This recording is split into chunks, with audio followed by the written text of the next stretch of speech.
ਜਦੋਂ ਗੱਲ ਪਲਾਹੀ ਦੀ ਆਉਂਦੀ ਆ, ਪਲਾਹੀ ਇੱਕ ਐਸਾ ਪਿੰਡ ਆ ਜਿਹਨੇ ਸਭ ਤੋਂ ਪਹਿਲਾਂ ਇੱਕ ਮਾਡਲ ਪਿੰਡ ਦੇ ਤੌਰ ਤੇ ਬਣਿਆ। ਮੈਂ ਚਾਹਾਂਗਾ ਥੋੜਾ ਜਿਹਾ ਆਪਣੇ ਪਿਛੋਕੜ ਬਾਰੇ ਤੇ ਆਪਣੇ ਪਿੰਡ ਦੇ ਬਾਰੇ ਵਿੱਚ ਮਾੜੀ ਜਿਹੀ ਜਾਣਕਾਰੀ ਦਿਓ। ਜ਼ਰੂਰ। ਸਾਡਾ ਪਿੰਡ ਪਲਾਹੀ ਫਗਵਾੜੇ ਤੋਂ 2-2.5 ਕਿਲੋਮੀਟਰ ਤੇ ਆ ਤੇ ਇਤਿਹਾਸਕ ਨਗਰ ਆ। ਇੱਥੇ 3 ਗੁਰੂ ਸਾਹਿਬਾਨ ਦੀ ਚਰਨ ਛੋਹ ਪ੍ਰਾਪਤ ਹੈਗਾ ਆ।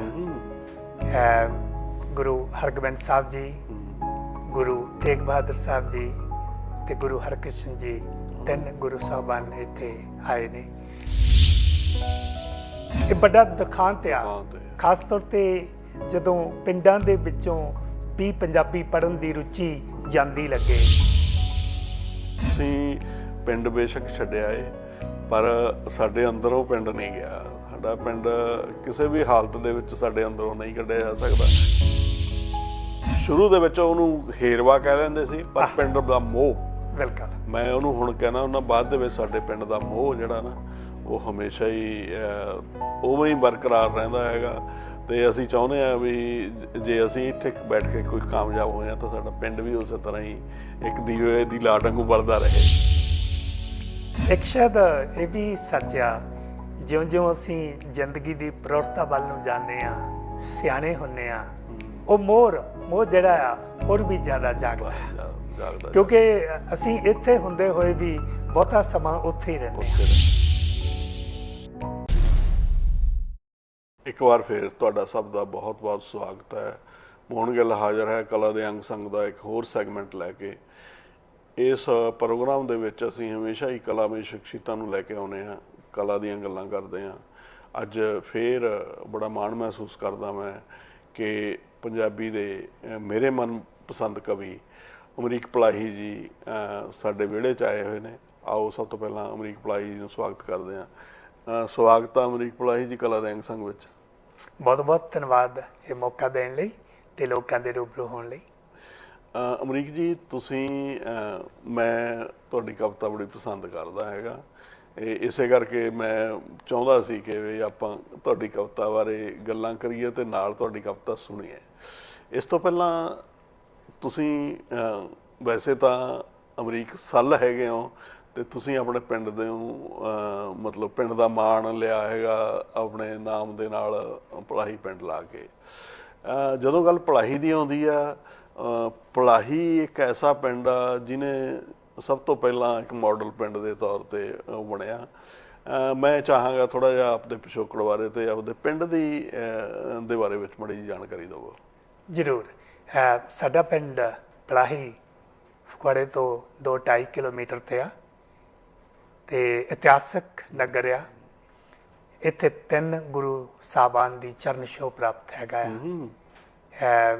ਗੁਰੂ ਹਰਗੋਬਿੰਦ ਸਾਹਿਬ ਜੀ, ਗੁਰੂ ਤੇਗ ਬਹਾਦਰ ਸਾਹਿਬ ਜੀ ਤੇ ਗੁਰੂ ਹਰਕ੍ਰਿਸ਼ਨ ਜੀ, 3 ਗੁਰੂ ਸਾਹਿਬਾਨ ਇੱਥੇ ਆਏ ਨੇ। ਤੇ ਹੁਣ ਤਾਂ ਪਲਾਹੀ ਫਗਵਾੜੇ ਦਾ ਹਿੱਸਾ ਬਣ ਗਿਆ, ਜਾਂ ਕਹਿ ਲਓ ਫਗਵਾੜਾ ਇੰਨਾ ਵੱਧ ਗਿਆ ਵੀ ਪਲਾਹੀ 'ਚ ਆ ਗਿਆ ਹੈਗਾ। ਤੇ ਇਤਿਹਾਸਕ ਨਗਰ ਆ। ਰਹੀ ਗੱਲ ਵਿਕਾਸ ਦੇ ਪੱਖੋਂ ਜਿਹੜਾ ਪਲਾਹੀ ਆ, ਮੇਰੇ ਖਿਆਲ 'ਚ ਸ਼ਾਇਦ ਮੋਹਰੀ ਸਫਾਂ ਦੇ ਵਿੱਚ ਆਉਂਦਾ ਆ। 1967-68 ਦੇ ਵਿੱਚ ਇੱਥੇ ਜਿਹੜਾ ਪਿੰਡ ਦੇ ਵਿੱਚ ਸੈਨੀਟਰੀ ਸੂਰ ਪਿਆ ਸੀਗਾ ਤੇ ਸਟਰੀਟ ਲਾਈਟਾਂ ਲੱਗੀਆਂ ਸੀਗੀਆਂ ਜਿਹੜੀਆਂ ਸੋਲਰ ਪਾਵਰਡ ਸੀਗੀਆਂ। ਉਸ ਤੋਂ ਬਾਅਦ ਵਿਦਿਅਕ ਇੰਸਟੀਟਿਊਸ਼ਨ ਵੱਧਦੀਆਂ ਗਈਆਂ ਤੇ ਇੱਕ ਟੈਕਨੋਲੋਜੀ ਦੀ ਬਹੁਤ ਵੱਡੀ ਸ਼ਾਨਦਾਰ ਯੂਨਿਟ ਸਥਾਪਿਤ ਹੋਈ ਤੇ ਉਹਦੇ ਆਉਣ ਦੇ ਨਾਲ ਪਿੰਡ ਦਾ ਮੂੰਹ ਮੱਥਾ, ਚਿਹਰਾ ਮੁਹਾਂਦਰਾ ਹੋਰ ਵੀ ਜ਼ਿਆਦਾ ਬਦਲਿਆ।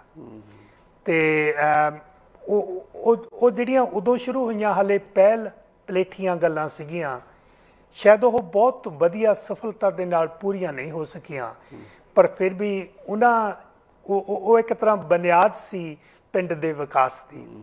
ਤੇ ਉਹਦੇ ਨਾਲ ਸਾਡੇ ਪਿੰਡ ਦੇ ਜਿਹੜੇ ਉਸ ਸਮੇਂ ਦੇ ਵਿੱਚ ਮਹਾਨ ਯੋਗਦਾਨ ਦੇਣ ਵਾਲੇ ਸੀ ਜਗਤ ਸਿੰਘ ਪਲਾਹੀ। ਤੇ ਜਗਤ ਸਿੰਘ ਪਲਾਹੀ ਦੇ ਕਾਰਨ ਅਸੀਂ ਕੁਛ ਇੱਕ ਜਿਹੜੇ ਉਸ ਵੇਲੇ ਨੌਜਵਾਨ ਮੁੰਡੇ ਸੀ, ਉਹਨਾਂ ਨੇ ਕਲਾਤਮਕ ਗਤੀਵਿਧੀਆਂ ਵਿੱਚ ਵੀ ਆਪਣਾ ਨਾਮ ਪਲਾਹੀ ਵਰਤਣਾ ਸ਼ੁਰੂ ਕਰ ਦਿੱਤਾ। ਜਿਹਦੇ ਵਿੱਚੋਂ ਗੁਰਮੀਤ ਪਲਾਹੀ ਸ਼ਾਇਦ ਗੁਰਮੀਤ ਤੁਸੀਂ ਪਲਾਹੀ, ਵਾਕਫ ਹਾਂਜੀ, ਹੋਵੋਗੇ। ਬਿਲਕੁਲ ਅੱਜ ਵੀ ਉਹ ਲਗਾਤਾਰ ਹਾਂਜੀ। ਲਿਖ ਰਹੇ ਨੇ। ਤੇ ਸਾਡੇ ਫੁੱਟਬਾਲਰ ਨੇ ਸੀਤਲ ਸਿੰਘ ਪਲਾਹੀ, ਬਹੁਤ ਚੰਗੇ ਫੁੱਟਬਾਲਰ ਨੇ, ਤੇ ਪਲੱਸ ਖੇਡਾਂ ਦੇ ਬਾਰੇ ਚ ਲੇਖਕ ਵੀ ਨੇ। ਸੋ ਮੇਰੇ ਖਿਆਲ ਚ ਵੀ ਉਹਨਾਂ ਦੇ ਪਾਏ ਜਿਹੜੇ ਪੂਰਨ ਕਦਮ ਚਿੰਨ੍ਹ ਸੀਗੇ, ਉਹਨਾਂ ਤੇ ਚੱਲ ਕੇ ਅਸੀਂ ਪਲਾਹੀ ਆਪਣੇ ਦੇ ਨਾਲ ਜੋੜਿਆ, ਤੇ ਜਿਹੜਾ ਕਿ ਚੰਗਾ ਲੱਗਦਾ ਹੈਗਾ ਆ। ਤੇ ਜਦੋਂ ਤੁਸੀਂ ਗੱਲ ਕਰਦੇ ਆ, ਤੁਹਾਡੀ ਇੱਕ ਵਿਲੱਖਣ ਪਛਾਣ ਹੁੰਦੀ ਆ। ਉਹ ਇਹ ਸਾਰੇ ਕੁਛ ਦੇ ਨਾਲ ਮੇਰੇ ਖਿਆਲ ਪਿੰਡ 'ਚ ਲਾਇਬ੍ਰੇਰੀ ਵੀ ਬਣਾਈ ਹੋਣੀ ਆ। ਲਾਇਬ੍ਰੇਰੀ ਬਣਾਈ ਸੀ, ਪਰ ਜਦੋਂ ਅਸੀਂ 8ਵੀਂ 9ਵੀਂ 7ਵੀਂ ਸੀ, ਉਸ ਵੇਲੇ ਬੜੀਆਂ ਕਿਤਾਬਾਂ ਸੀ ਤੇ ਪੜ੍ਹਨ ਦਾ ਬੜਾ ਰੁਝਾਨ ਸੀ, ਪਰ ਹੌਲੀ ਹੌਲੀ ਉਹ ਰੁਝਾਨ ਘਟਦਾ ਗਿਆ। ਹੁਣ ਤੇ ਇਦਾਂ ਲੱਗਦਾ ਵੀ ਸ਼ਾਇਦ ਉਹ ਬੰਦ ਹੋਣ ਤੇ ਆ, ਕਿਉਂਕਿ ਪਿਛਲੀ ਵਾਰੀ ਜਦ ਮੈਂ ਗਿਆ ਸੀ, ਮੇਰਾ ਜੀ ਕਰਦਾ ਸੀ ਕੁਝ ਪੈਸਿਆਂ ਦੀਆਂ ਕਿਤਾਬਾਂ ਹੋਰ ਰੱਖੀਏ, ਤੇ ਮੈਨੂੰ ਪਤਾ ਲੱਗਾ ਕਿ ਲਾਇਬ੍ਰੇਰੀ ਤੇ ਚਿਰਾਂ ਤੋਂ ਬੰਦ ਆ। ਇਹ ਵੱਡਾ ਦੁਖਾਂਤ ਆ, ਖਾਸ ਤੌਰ ਤੇ ਜਦੋਂ ਪਿੰਡਾਂ ਦੇ ਵਿੱਚੋਂ ਵੀ ਪੰਜਾਬੀ ਪੜ੍ਹਨ ਦੀ ਰੁਚੀ ਜਾਂਦੀ ਲੱਗੇ। ਅਸੀਂ ਬੇਸ਼ੱਕ ਪ੍ਰਦੇਸ਼ ਬੈਠੇ ਆ, ਪਰ ਸਾਡੇ ਲਈ ਜੋ ਮਾਂ ਬੋਲੀ ਦਾ ਮਹੱਤਵ ਆ, ਉਹਨੂੰ ਦੇਖਦੇ ਹੋਏ ਜੀ ਕਰਦਾ ਹੈਗਾ ਇਹ ਰੁਝਾਨ ਜਿਹੜਾ ਕਿਸੇ ਤਰ੍ਹਾਂ ਖਤਮ ਹੋਏ।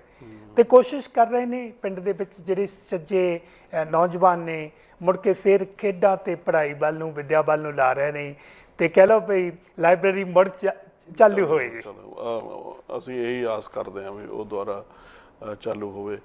ਤੇ ਇਹ ਮੇਰਾ ਖਿਆਲ ਆ ਜਿਵੇਂ ਇਸ ਮਾਡਲ ਪਿੰਡ ਬਣਾਉਣ ਦੇ ਵਿੱਚ ਬਾਹਰ ਵਸਦੇ ਜਿਹੜੇ ਲੋਕ ਸੀਗੇ ਪਿੰਡ ਦੇ, ਉਹਨਾਂ ਦਾ ਵੀ ਵੱਡਾ ਯੋਗਦਾਨ ਹੋਊਗਾ। ਬਿਲਕੁਲ ਸਹੀ ਆ। ਉਦੋਂ ਜਿਹੜੇ ਸਾਡੇ ਬਜ਼ੁਰਗ ਇੱਥੇ ਬੜੇ ਚਿਰਾਂ ਤੋਂ ਕੈਨੇਡਾ, ਅਮਰੀਕਾ ਤੇ ਇੰਗਲੈਂਡ ਆਏ ਹੋਏ ਸੀਗੇ, ਉਹਨਾਂ ਦੇ ਸਾਂਝੇ ਯਤਨ ਨਾਲ ਪਹਿਲਾਂ ਇੱਕ ਵੱਡਾ ਹਸਪਤਾਲ ਬਣਿਆ, ਤੇ ਉਹ ਹਸਪਤਾਲ ਜਿਹੜਾ ਆ ਉਹਦੇ ਵਿੱਚ ਮੇਨ ਕੰਟਰੀਬਿਊਸ਼ਨ ਜਿਹੜੇ ਆ NRI ਦੀ ਸੀਗੀ।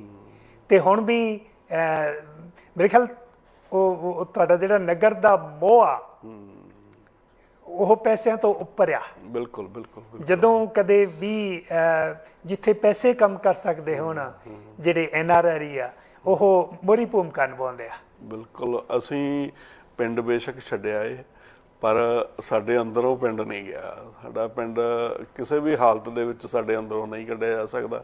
ਸਾਡਾ ਜਿਹੜਾ ਉਹ ਪਿੰਡ ਦੇ ਨਾਲ ਸ਼ੁਰੂ ਦੇ ਵਿੱਚ ਉਹਨੂੰ ਹੇਰਵਾ ਕਹਿ ਲੈਂਦੇ ਸੀ, ਪਰ ਪਿੰਡ ਦਾ ਮੋਹ, ਬਿਲਕੁਲ, ਮੈਂ ਉਹਨੂੰ ਹੁਣ ਕਹਿਣਾ ਉਹਨਾਂ, ਬਾਅਦ ਦੇ ਵਿੱਚ ਸਾਡੇ ਪਿੰਡ ਦਾ ਮੋਹ ਜਿਹੜਾ ਨਾ, ਉਹ ਹਮੇਸ਼ਾ ਹੀ ਉਵੇਂ ਹੀ ਬਰਕਰਾਰ ਰਹਿੰਦਾ ਹੈਗਾ। ਤੇ ਅਸੀਂ ਚਾਹੁੰਦੇ ਹਾਂ ਵੀ ਜੇ ਅਸੀਂ ਇੱਥੇ ਬੈਠ ਕੇ ਕੋਈ ਕਾਮਯਾਬ ਹੋਏ ਹਾਂ, ਤਾਂ ਸਾਡਾ ਪਿੰਡ ਵੀ ਉਸੇ ਤਰ੍ਹਾਂ ਹੀ ਇੱਕ ਦੀਵੇ ਦੀ ਲਾਟ ਵਾਂਗੂ ਬਲਦਾ ਰਹੇ। ਇੱਕ ਸ਼ਾਇਦ ਇਹ ਵੀ ਸੱਚ ਆ, ਜਿਉਂ-ਜਿਉਂ ਅਸੀਂ ਜ਼ਿੰਦਗੀ ਦੀ ਪ੍ਰਵਰਤਾ ਵੱਲ ਨੂੰ ਜਾਂਦੇ ਆ, ਸਿਆਣੇ ਹੁੰਨੇ ਆ, ਉਹ ਮੋਹ ਜਿਹੜਾ ਆ ਹੋਰ ਵੀ ਜ਼ਿਆਦਾ ਜਾਗਦਾ, ਕਿਉਂਕਿ ਅਸੀਂ ਇੱਥੇ ਹੁੰਦੇ ਹੋਏ ਵੀ ਬਹੁਤਾ ਸਮਾਂ ਉੱਥੇ ਹੀ ਰਹਿੰਦੇ ਆ। ਮਾਨਸਿਕ ਤੌਰ ਤੇ ਅਸੀਂ ਇਦਾਂ ਜੁੜੇ ਆ ਤੇ ਸਾਨੂੰ ਵੱਖ ਨਹੀਂ ਕੀਤਾ ਜਾ ਸਕਦਾ। ਜਿਹੜੀ ਜਿਓਗ੍ਰਾਫੀਕਲ ਜਿਹੜੀਆਂ ਹੱਦਾਂ ਸਰਹੱਦਾਂ ਆ, ਇਹਦੇ ਕਰਕੇ ਅਸੀਂ ਜ਼ਰੂਰ ਇੱਥੇ ਬੈਠੇ ਆ। ਤੇ ਦੂਜਾ, ਟੈਕਨੋਲੋਜੀ ਨੇ ਇਹ ਗੱਲ ਕੀਤੀ ਵੀ ਜਿੱਦਾਂ ਪਰਸੋਂ ਹੀ ਉੱਥੇ 12 ਕੁ ਵਜੇ ਸ਼ਰਟਾ ਪਿਆ, ਅੱਧਾ ਘੰਟਾ ਮੀਂਹ ਦਾ, ਤੇ ਸਾਰੇ ਪਿੰਡ ਦੀਆਂ ਗਲੀਆਂ ਜਿਹੜੀਆਂ ਪੱਕੀਆਂ ਆ ਉਹ ਸਾਫ਼ ਹੋ ਗਈਆਂ, ਤੇ ਮੁੰਡਾ ਉਹਨੂੰ ਲਾਈਵ ਦਿਖਾ ਰਿਹਾ ਸੀ, ਤੇ ਤੁਹਾਨੂੰ ਲੱਗਦਾ ਸੀ ਯੂ ਆਰ ਕਨੈਕਟਡ, ਉੱਤੇ ਬੈਠੇ ਹੋ ਤੁਸੀਂ, ਉੱਥੇ ਖੂਹ ਤੇ ਬੈਠੇ, ਸ਼ਾਇਦ ਉਹ ਪਿੰਡ ਦਾ ਕੰਮ ਨਾ ਦੇਖ ਸਕਦੇ ਜਿਹੜੇ ਤੁਸੀਂ ਕੈਨੇਡਾ ਬੈਠੇ ਦੇਖ ਰਹੇ ਹੋ। ਜਿਵੇਂ ਹੁਣ ਇੱਥੇ ਕਈ ਵਾਰ ਸਨੋ ਪੈਂਦੀ ਆ, ਤਾਂ ਉਸੇ ਵੇਲੇ ਸਾਰੇ ਪਾ ਦਿੰਦੇ ਆ ਪੋਸਟਾਂ ਵੀ ਸਨੋ ਪੈਂਦੀ ਆ। ਮੇਰਾ ਖਿਆਲ ਸੰਸਾਰ ਇੱਕ ਛੋਟਾ ਪਿੰਡ ਬਣ ਕੇ ਰਹਿ ਗਿਆ ਇਸ ਵੇਲੇ। ਇੱਕ ਮਤਲਬ ਉਹ ਸਮਿਆਂ ਦੇ ਵਿੱਚ, ਸਾਡੇ ਸਮਿਆਂ 'ਚ ਵਾਲਾ ਓਲਾ ਨਹੀਂ ਰਿਹਾ ਵੀ ਉੱਥੇ ਕੀ ਆ ਜਾਂ ਇੱਥੇ ਕੀ ਆ। ਤੇ ਤੁਹਾਡਾ ਪਿੰਡ, ਇਹ ਤਾਂ ਸਾਰਾ ਕੁਝ ਹੋਇਆ। ਹੁਣ ਤੁਹਾਡੇ ਬਾਰੇ ਗੱਲ ਕਰੀਏ, ਤੁਸੀਂ ਆਪਣਾ ਪਿਛੋਕੜ ਦੱਸੋ ਵੀ ਇੱਥੇ ਆਉਣ ਤੋਂ ਪਹਿਲਾਂ ਉੱਥੇ ਕੀ ਕਰੀ। ਮੈਂ ਜੀ ਉੱਥੇ ਆਉਣ ਤੋਂ ਪਹਿਲਾਂ ਜਲੰਧਰ ਦੁਆਬਾ ਕਾਲਜ ਦੇ ਵਿੱਚ ਇਕਨੋਮਿਕਸ ਦੀ ਮਾਸਟਰ ਕਰ ਰਿਹਾ ਸੀ, ਫਗਵਾੜਿਓਂ BA ਕਰਕੇ ਗਿਆ ਸੀਗਾ। ਤੇ ਇਹਦੇ ਨਾਲ ਸਾਹਿਤਕ ਸ਼ੌਕ, ਸਾਹਿਤਕ ਜਿਹੜੀ ਚੇਟਕ ਪਹਿਲਾਂ ਤੋਂ ਸੀਗੀ, BA ਕਰਦੇ ਨਾਲ ਗਿਆਨੀ ਵੀ ਕੀਤੀ। ਅੱਛਾ। ਤੇ ਮੇਰੇ ਖਿਆਲ 'ਚ ਸ਼ਾਇਦ ਉਹ ਗੱਲ ਸੀ ਵੀ ਜਿਹੜੀ ਤੁਹਾਨੂੰ ਪੰਜਾਬੀ ਦੇ ਨਾਲ ਬਹੁਤ ਚੰਗੀ ਤਰ੍ਹਾਂ ਜੋੜ ਕੇ ਰੱਖਿਆ। ਤੇ ਹੁਣ ਵੀ ਮੈਂ ਜਦੋਂ ਕਦੇ ਇੰਡੀਆ ਜਾਣਾ, ਤੇ ਮੇਰਾ ਜਿਹੜਾ ਆਪਣਾ ਜਿਹੜਾ ਮੇਰੇ ਆਪਣੀ ਥੀਮ ਆ ਇਹੋ ਜਿਹਾ ਆ ਵੀ ਉੱਥੇ ਬਹੁਤੇ ਲੋਕਾਂ ਨੂੰ ਪਤਾ ਨਹੀਂ ਲੱਗਦਾ ਵੀ ਇਹ ਬੰਦਾ ਬਾਹਰੋਂ ਆਇਆ ਆ। ਬੋਲਣ ਦੇ ਵਿੱਚ, ਗੱਲਬਾਤ ਕਰਨ ਦੇ ਵਿੱਚ, ਤੁਹਾਡੇ ਵਰਤਾਰੇ ਦੇ ਵਿੱਚ ਇਦਾਂ ਹੀ ਲੱਗਦਾ ਹੈਗਾ ਆ। ਸਿਰਫ ਇੰਨਾ ਹੁੰਦਾ ਵੀ ਉਹ ਤੁਹਾਨੂੰ ਜਾਣਦੇ ਨਹੀਂ ਹੁੰਦੇ। ਉਹ ਪੀੜ੍ਹੀਆਂ ਦਾ ਜਿਹੜਾ ਪਾੜਾ ਆ ਉਹ ਵੱਡਾ ਫਰਕ ਪੈ ਗਿਆ। ਸੋ ਉਹ ਮਾਸਟਰ ਕਰਦਾ ਕਰਦਾ ਆਪਣੀ ਪੜ੍ਹਾਈ ਵਿੱਚ ਛੱਡ ਕੇ ਇੱਧਰ ਵਿਆਹ ਦੇ ਸੰਜੋਗ ਲਈ ਕੰਮਕਾਰ ਬਣਿਆ। ਕਿਹੜੇ ਸਾਲ ਚ ਆਏ ਸੀ ਤੁਸੀਂ? 74 ਦਸੰਬਰ ਦੇ ਵਿੱਚ ਆਇਆ ਸੀ ਜੀ ਮੈਂ। ਤੁਸੀਂ ਮੇਰੇ ਤੋਂ 3 ਸਾਲ ਪਹਿਲਾਂ, ਮੈਂ 77 ਦਸੰਬਰ ਚ ਆਇਆ ਸੀ। ਇਸੇ ਤੁਹਾਡੇ ਵਾਲੇ ਰੀਜ਼ਨ ਨਾਲ ਹੀ ਵਿਆਹ ਦੇ ਵੇਸ ਤੇ ਹੀ ਆਇਆ ਸੀ ਮੈਂ ਵੀ। ਹਾਂਜੀ। ਤੇ ਤੁਸੀਂ ਵਿਆਹ ਦੇ ਵੇਸ ਤੇ 74 ਦੇ ਵਿੱਚ ਇੱਥੇ ਆਏ ਤੇ ਤੁਸੀਂ ਤਕਰੀਬਨ ਹੁਣ 46 ਸਾਲ ਤੁਹਾਨੂੰ ਹੋ ਗਏ ਨੇ ਕੈਨੇਡਾ ਦੇ ਵਸਨੀਕ ਬਣੇ। ਹੁਣ ਵੀ ਸੁਪਨੇ ਪੰਜਾਬ ਦੇ ਆਉਂਦੇ ਆ? ਪਿੰਡ ਚਲੇ ਜਾਂਦੇ ਆ ਸੁਪਨੇ ਦੇ ਵਿੱਚ? ਬਹੁਤੀ ਵਾਰੀ ਜਿੱਦਾਂ ਤੁਸੀਂ ਪਹਿਲਾਂ ਕਹਿ ਕੇ ਹਟਿਆ, ਬੰਦਾ ਪਿੰਡ ਚੋਂ ਨਿਕਲ ਜਾਂਦਾ ਪਰ ਪਿੰਡ ਬੰਦੇ ਚੋਂ ਨਹੀਂ ਨਿਕਲਦਾ। ਇਹੋ ਹੀ ਗੱਲ ਦੇਸ਼ ਦੀ ਆ। ਤੁਸੀਂ ਇੱਥੇ ਬੈਠੇ, ਮੇਰੇ ਪਿਤਾ ਜੀ 93 ਸਾਲ ਦੀ ਉਹਨਾਂ ਦੀ ਉਮਰ ਆ, ਤੇ ਅੱਜ ਵੀ ਆਉਣ ਤੋਂ ਪਹਿਲਾਂ ਮੈਂ ਉਹਨਾਂ ਨੂੰ 2 ਘੰਟੇ ਕਬੱਡੀ ਦੀ ਲਾ ਕੇ ਦੇ ਕੇ ਆਇਆ। ਉਹ ਦੇਖ ਕੇ ਆਪਣੇ ਆਪ ਨੂੰ ਇੱਥੇ ਬੈਠਾ 93 ਸਾਲ ਦਾ ਬੰਦਾ ਪਿੰਡਾਂ ਦੀ ਕਬੱਡੀ ਨਾਲ ਤੇ ਖੇਡ ਨਾਲ ਜੋੜ ਕੇ ਜੀ ਰਿਹਾ।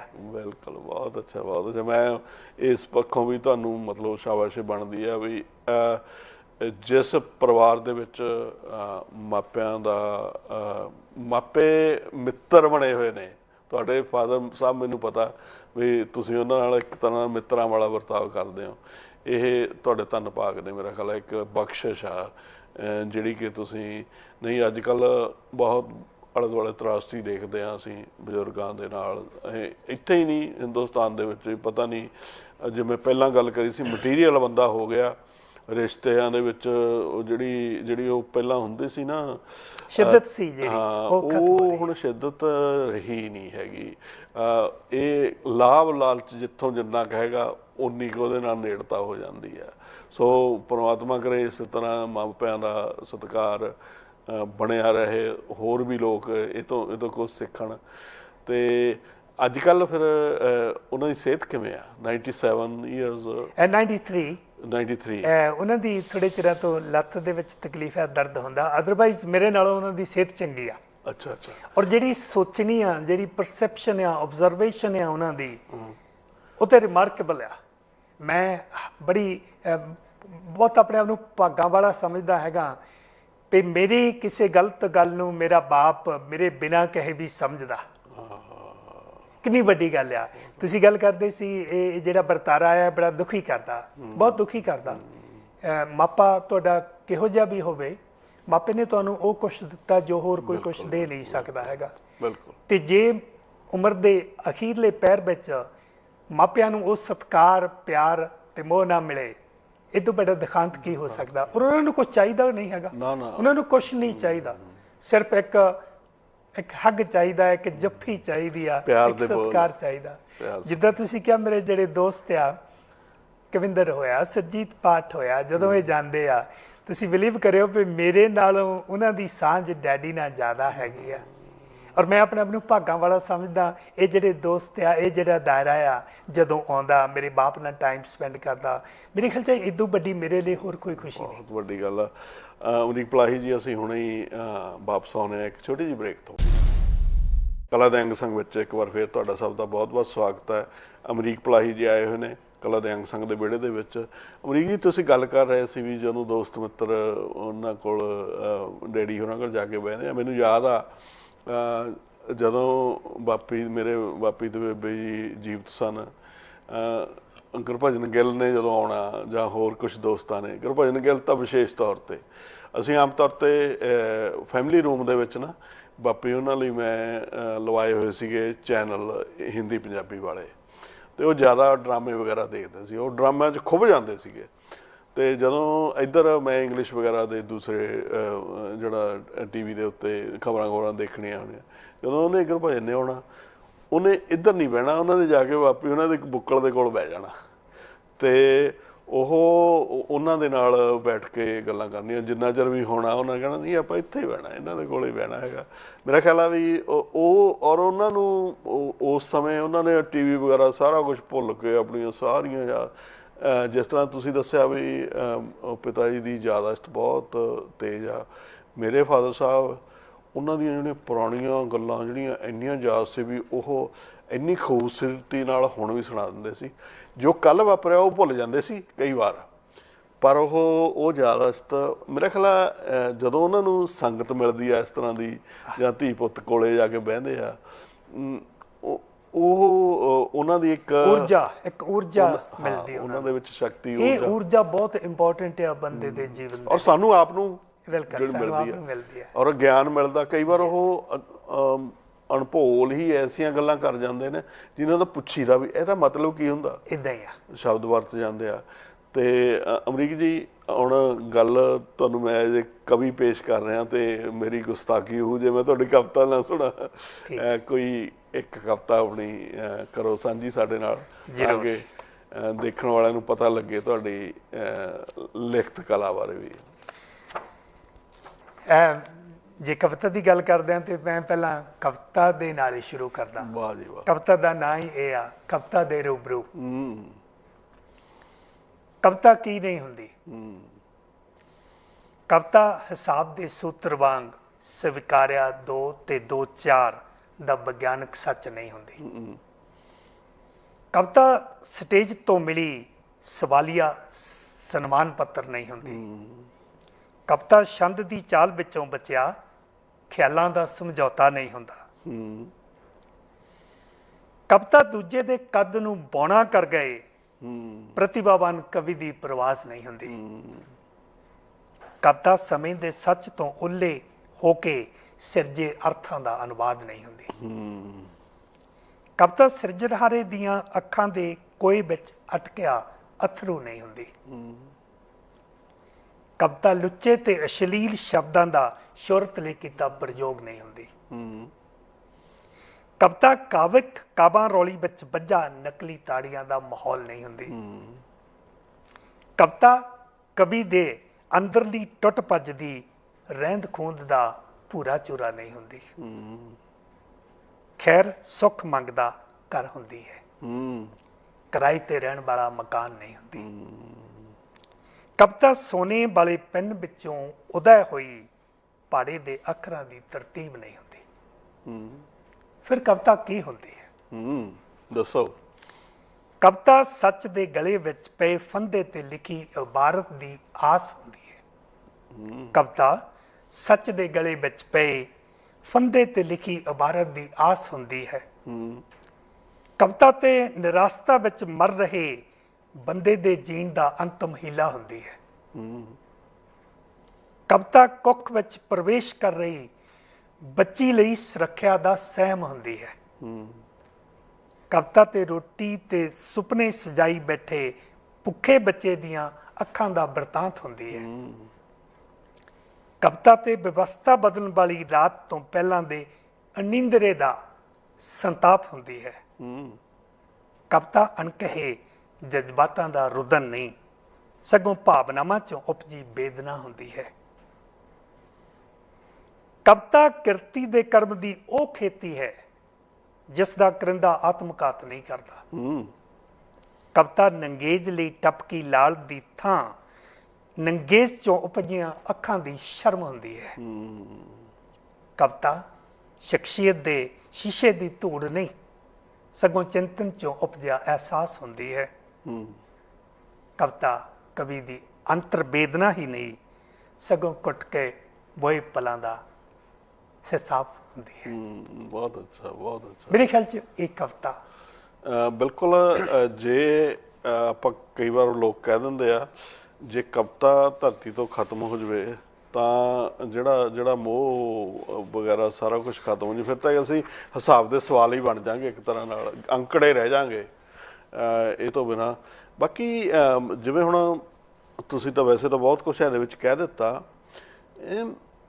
ਹੁਣ ਕਈ ਵਾਰ ਖਿਆਲ ਇਹ ਆਉਂਦਾ ਵੀ ਅਮਰੀਕ ਜਾਂ ਮੈਂ ਕਵਿਤਾ ਕਾਹਤੇ ਲਿਖਦੇ ਹਾਂ, ਸਾਨੂੰ ਲਿਖਣ ਦੀ ਲੋੜ ਕੀ ਪਈ ਹੈ? ਅਸੀਂ ਇੱਕ ਵਿਅਕਤੀ ਕਵਿਤਾ ਜਾਂ ਸਾਹਿਤ ਰਚਦਾ ਕਾਹਦੇ ਵਾਸਤੇ ਆ? ਇਹ ਪਾਗਲਪਨ ਸਾਡੇ 'ਚ ਕਾਹਤੇ ਆ? ਮੇਰੇ ਖਿਆਲ 'ਚ ਚੰਗਾ ਹੋਵੇ ਜੇ ਇਹ ਪਾਗਲਪਣ ਬਹੁਤੇ ਲੋਕਾਂ 'ਚ ਹੋਵੇ। ਹੋਏ ਜਿੱਦਾਂ ਤੁਸੀਂ ਕਿਹਾ, ਸਭ ਤੋਂ ਜਿਹੜਾ ਵੱਡਾ ਮਕਸਦ ਤੇ ਮੰਤਵ ਆ ਕਵਿਤਾ ਦਾ, ਸ਼ਾਇਦ ਆਪਾ ਪ੍ਰਗਟਾਉਣਾ ਆ।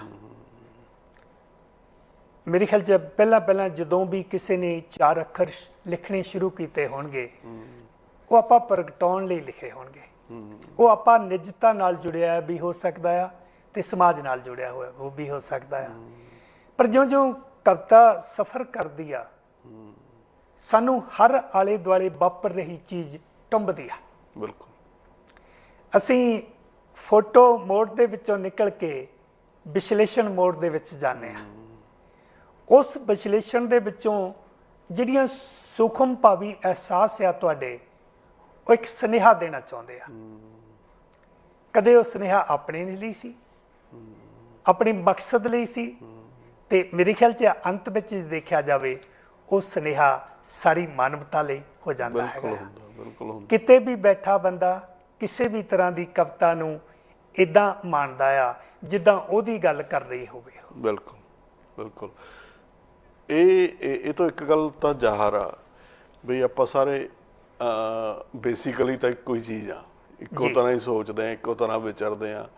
ਤੇ ਜਿਹੜਾ ਆਮ ਮਨੁੱਖ ਸਾਹਮਣੇ ਬੈਠੇ, ਜਿਵੇਂ ਅਮਰੀਕ ਪਲਾਹੀ ਮੈਨੂੰ ਦਿਖਦਾ, ਮੈਂ ਉਹ ਆਮ ਮਨੁੱਖ ਅਮਰੀਕ ਪਲਾਹੀ ਨੂੰ ਦੇਖ ਲੈਂਦਾ। ਪਰ ਜਿਹੜਾ ਕਵੀ ਆ, ਉਹ ਇੱਕ ਅਮਰੀਕ ਪਲਾਹੀ ਦੇ ਪਿੱਛੇ ਉਹਦਾ ਵਿਅਕਤੀਤਵ, ਅੰਦਰ ਉਹਦੀ ਆਤਮਾ ਜਿਹੜੀ ਆ, ਉਹਦੇ ਤੱਕ ਪਹੁੰਚ ਕਰਨ ਦੀ ਹੀ ਜਿਹੜਾ ਰਸਤਾ ਹੈਗਾ, ਜਾਂ ਉਹੀ ਕਵਿਤਾ। ਬਿਲਕੁਲ। ਉਹਦੇ ਨਾਲ ਕਨੈਕਟ ਕਰਨਾ ਆਪਣੇ ਆਪ ਨੂੰ, ਜਾਂ ਇਸੇ ਤਰ੍ਹਾਂ ਫਿਰ ਆਪਾਂ ਸਮਾਜ ਨਾਲ ਕਰ ਲਓ। ਤੇ ਇਹ ਜਿਹੜਾ ਫਿਰ ਹੇਕ ਲਾਉਨੇ ਆ ਜਾਂ ਰਾਗ ਗਲੇ ਚੋਂ ਕੱਢਦੇ ਆ, ਸਾਰਾ ਕੁਝ ਇਹ ਕਵਿਤਾ ਹੀ ਹੈਗੀ ਆ। ਉਸ ਤੋਂ ਬਿਨਾਂ ਤਾਂ ਅਸੀਂ ਸਾਨੂੰ ਜੀਣ ਜੋਗਾ, ਸਾਡੇ ਜੀਵਨ ਨੂੰ ਇੱਕ ਤਰ੍ਹਾਂ ਨਾਲ ਹੁਲਾਰਾ ਕਵਿਤਾ ਦੇ ਨਾਲ ਹੀ ਮਿਲਦਾ। ਅਦਰਵਾਈਜ਼ ਤਾਂ ਜ਼ਿਆਦਾ ਕੁਛ ਜੋ ਆਲੇ ਦੁਆਲੇ ਦੇਖਦੇ ਆ, ਉਹ ਨਿਰਾਸ਼ਾਜਨਕ ਹੀ ਹੁੰਦਾ। ਉਹਦੇ ਚੋਂ ਕੱਢਣ ਵਾਲੀ ਕਵਿਤਾ ਹੀ ਆ। ਮੇਰੇ ਖਿਆਲ ਚੰਗੀ ਕਵਿਤਾ ਸ਼ਾਇਦ ਉਹ ਆ ਜਿਹੜੀ ਤੁਹਾਨੂੰ ਨਿਰਾਸ਼ਾ ਚੋਂ ਕੱਢ ਕੇ ਜੀਣ ਬਲ ਨੂੰ ਪ੍ਰੇਰਨਾ ਮਿਲੇ। ਤੇ ਮੇਰੇ ਖਿਆਲ 'ਚ ਆ ਗੁਰੂ ਗ੍ਰੰਥ ਸਾਹਿਬ ਵਰਗੀ ਕਵਿਤਾ ਦੁਨੀਆ 'ਚ ਹੋਰ ਕੋਈ ਨਹੀਂ। ਕਿਆ ਬਾਤ ਆ। ਉਹ ਤਾਂ ਦੇਖ ਲਓ ਵੀ ਇੱਕ ਤਰ੍ਹਾਂ ਨਾਲ ਉਹਨੂੰ ਹੁਣ ਕਵਿਤਾ ਤੋਂ ਉੱਠ ਕੇ ਗੁਰੂ ਸਾਹਿਬ ਨੇ ਦੇਖੋ ਉਹਨੂੰ ਕਵਿਤਾ ਦੇ ਵਿੱਚ ਲਿਖ ਕੇ ਕਵਿਤਾ ਨੂੰ ਮਾਣ ਬਖਸ਼ਿਆ, ਹੈ ਨਾ।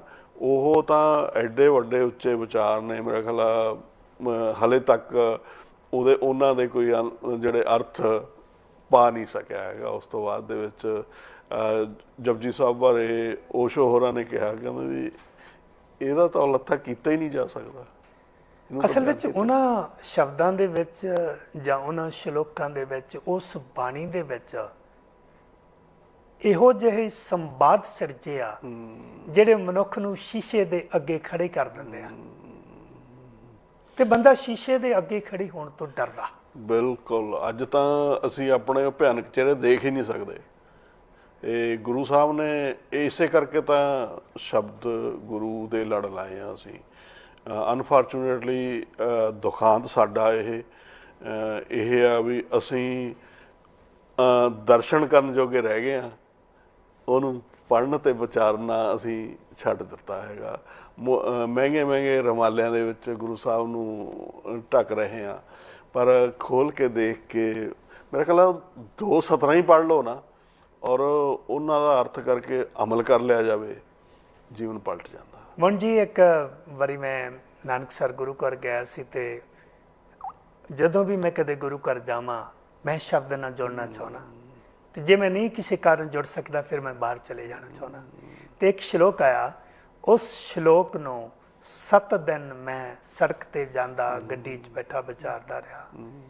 ਇੱਕ ਸ਼ਲੋਕ ਦੇ ਵਿੱਚ ਏਡੀ ਵੱਡੀ ਫਿਲਾਸਫੀ ਨੂੰ, ਉਹ ਵੀ ਰਾਗਾਂ 'ਚ, ਔਰ ਉਹ ਬੰਦੇ ਸੀ ਜਿਨ੍ਹਾਂ ਕੋਲ ਅੱਜ ਵਾਂਗਰ ਟੈਕਨੋਲੋਜੀ ਦੇ ਸਾਧਨ ਨਹੀਂ ਸੀਗੇ। ਉਹਨਾਂ ਕੋਲ ਤੇ ਕਲਮ ਤੇ ਪੇਪਰ ਲੱਭਣੀ ਵੀ ਵੱਡੀ ਗੱਲ ਸੀਗੀ। ਉਹਨਾਂ ਸਮਿਆਂ ਵਿੱਚ ਇਹੋ ਜਿਹੀ ਮਹਾਨ ਕਿਰਤ ਦੇ ਜਾਣਾ, ਉਹਨਾਂ ਸਾਹਮਣੇ ਕੋਈ ਪਿੰਗਲ ਰੂਜ ਨਹੀਂ ਸੀ। ਉਹ ਅੰਦਰੋਂ ਹੀ ਉਹਨਾਂ ਦੇ ਉਪਜਦੀ ਸੀ ਉਹ ਚੀਜ਼, ਔਰ ਉਹਦੇ ਵਿੱਚ ਬਣ ਕੇ ਹੀ ਨਿਕਲਦੀ ਸੀ। ਕਿਆ ਬਾਤ। ਔਰ ਗੁਰੂ ਸਾਹਿਬ ਨੇ ਫਿਰ ਜਿਹੜੀ ਬਾਣੀ ਹੋਰ ਥਾਵਾਂ ਤੇ ਇਕੱਤਰ ਵੀ ਕੀਤੀ ਆ, ਸਭ ਉੱਚ ਪਾਏ ਦੀ, ਉੱਚ ਪਾਏ ਦੀ ਮਤਲਬ ਕੀ ਕਹਿ ਸਕਦੇ ਆ? ਅਸਲ ਵਿੱਚ ਜੋ ਬਾਣੀ ਦਾ ਸੁਨੇਹਾ ਸੀ ਨਾ, ਉਹ ਇੱਕ ਫਿਲਾਸਫੀ ਸੀ, ਜੀਵਨ ਦਰਸ਼ਨ ਸੀ। ਉਸ ਜੀਵਨ ਜਾਚ ਨੂੰ ਸਮਝ ਕੇ ਅਪਣਾਉਣ ਦੀ ਬਜਾਏ ਅਸੀਂ ਉਹਨੂੰ ਮੰਨ ਕੇ ਸਾਰ ਲਿਆ, ਕਿਉਂਕਿ ਮੰਨਣਾ ਬੜਾ ਸੌਖਾ, ਇਹਦੇ ਵਿੱਚ ਅੰਦਰਲੀ ਭੰਨ ਤੋੜ ਨਹੀਂ ਕਰਨੀ ਪੈਂਦੀ।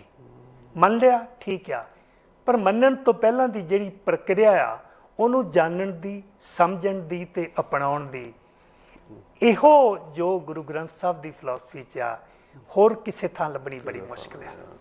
ਅਮਰੀਕ ਜੀ, ਜੀ ਤਾਂ ਕਰਦਾ ਗੱਲ ਮੁੱਕੇ ਨਾ, ਪਰ ਸਮਾਂ ਦੀ ਬੰਦਿਸ਼ ਦੇ ਵਿੱਚ ਰਹਿਣਾ ਪੈਂਦਾ। ਤੁਸੀਂ ਅੱਜ ਕਲਾ ਦਿਆਂਗ ਸੰਘ ਵਿੱਚ ਆਏ, ਤੁਹਾਡਾ ਬਹੁਤ ਬਹੁਤ ਧੰਨਵਾਦ। ਅੱਜ ਕੁਝ ਗੱਲਾਂ ਰਹਿ ਗਈਆਂ ਨੇ, ਮੈਂ ਚਾਹਾਂਗਾ ਆਉਣ ਵਾਲੇ ਸਮੇਂ 'ਚ ਦੁਬਾਰਾ ਫੇਰ ਤੁਸੀਂ ਆਓ ਤੇ ਅਸੀਂ ਹੋਰ ਸ਼ਿੱਦਤ ਦੇ ਨਾਲ ਕਵਿਤਾ ਬਾਰੇ ਤੇ ਆਲੇ ਦੁਆਲੇ ਵਾਲੇ ਜੀਵਨ ਬਾਰੇ ਗੱਲਾਂ ਕਰੀਏ। ਜ਼ਰੂਰ, ਬਹੁਤ ਬਹੁਤ ਮਿਹਰਬਾਨੀ ਗਿੱਲ ਸਾਹਿਬ ਮੌਕਾ ਦੇਣ ਦੀ। ਤੇ ਕਿਉਂਕਿ ਲੇਖਕ ਦਾ ਮਕਸਦ ਇਹ ਹੋਈ ਆ ਵੀ ਜੇ ਉਹਦੇ ਕੋਲ 4 ਸ਼ਬਦ ਹੈਗੇ ਆ, ਉਹ ਉਹਦੇ ਆਲੇ ਦੁਆਲੇ ਚਗਰਦੇ ਦੇ ਵਿੱਚ ਵੀ ਪਹੁੰਚਣ, ਚੰਗਾ ਲੱਗਦਾ। ਬਿਲਕੁਲ, ਮੈਂ ਖੁਦ ਆਪ ਜਦੋਂ ਸੰਗਤ ਕਰਦਾ ਤੁਹਾਡੇ ਵਰਗੀਆਂ ਸ਼ਖਸੀਅਤਾਂ ਦੀ, ਮੈਂ ਆਪ ਹਰ ਦਿਨ ਮੈਂ ਅਮੀਰ ਹੋ ਕੇ ਜਾਂਦਾ ਇੱਥੋਂ। ਅੱਜ ਕਲਾ ਦਿਆਂਗ ਸੰਘ ਨੂੰ ਇੱਥੇ ਹੀ ਸੰਪੂਰਨ ਕਰਦੇ ਹਾਂ। ਆਉਣ ਵਾਲੇ ਸਮੇਂ ਦੇ ਵਿੱਚ ਹੋਰ ਕਲਾਮਈ ਇੱਕ ਇਸੇ ਤਰ੍ਹਾਂ ਦੀ ਸ਼ਖਸੀਅਤ ਦੇ ਨਾਲ ਫੇਰ ਮਿਲਾਂਗੇ। ਉਦੋਂ ਤੱਕ ਲਈ ਤੁਹਾਨੂੰ ਸਾਰਿਆਂ ਨੂੰ ਬਹੁਤ ਹੀ ਪਿਆਰ ਤੇ ਸਤਿਕਾਰ।